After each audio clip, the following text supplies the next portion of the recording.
Father died in 1942.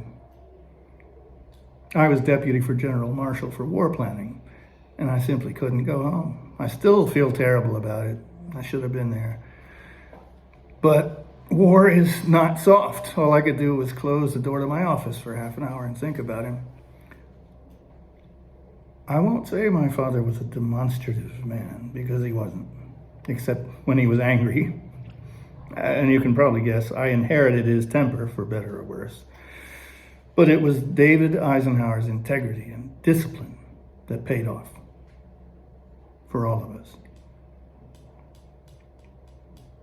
It was always difficult to tell my affection for him.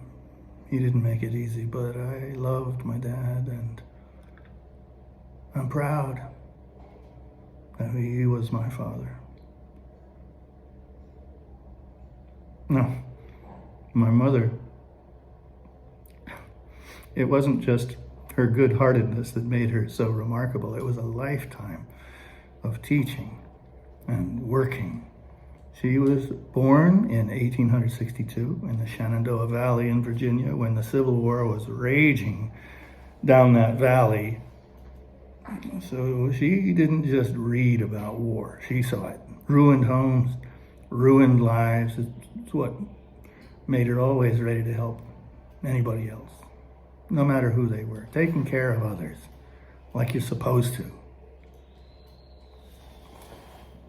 She died in 46, and her last words were to Mrs. Robinson, her caretaker, when she asked for a hot water bottle to ease her discomfort. Please, go right back to bed. You might catch cold yourself.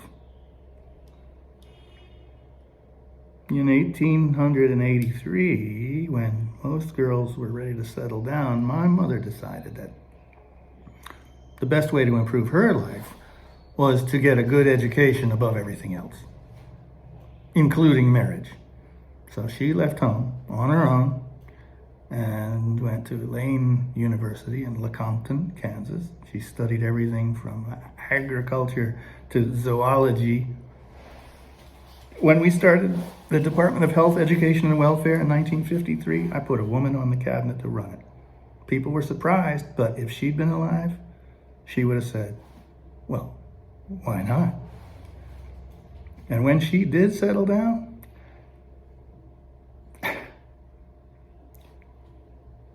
I think I know something about command structure and organization.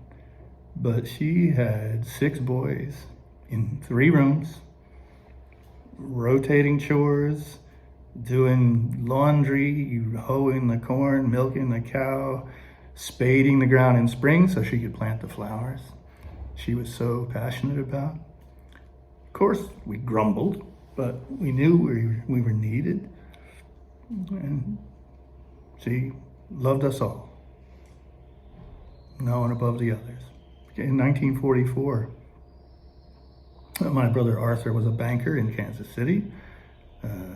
Edgar was a lawyer out in Tacoma. Earl was an engineer in Pennsylvania. Milton was president of Kansas State University. Roy had been a successful pharmacist in Junction City, but he passed away the same year as my father. And I was involved in that conflict in Europe.